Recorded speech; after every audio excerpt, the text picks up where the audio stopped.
In this video, we will see how to add any two fractional numbers. There are three main cases to remember. Case number 1, when the denominators contain the same numbers. Let's understand this with the help of an example.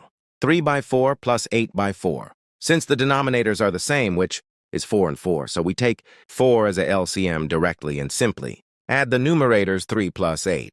This equals to 11 and keeps the denominator 4. So the answer is 11 by 4.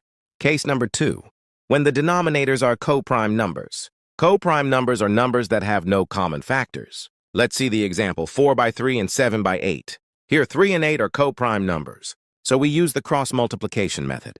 In this case, first, we directly multiply 3 with 8, which makes 24. Now multiply 8 with 4 and 3 with 7, which makes 32 plus 21. Add the results to get 53 and keep the denominator 24. So the final answer is 53 by 24.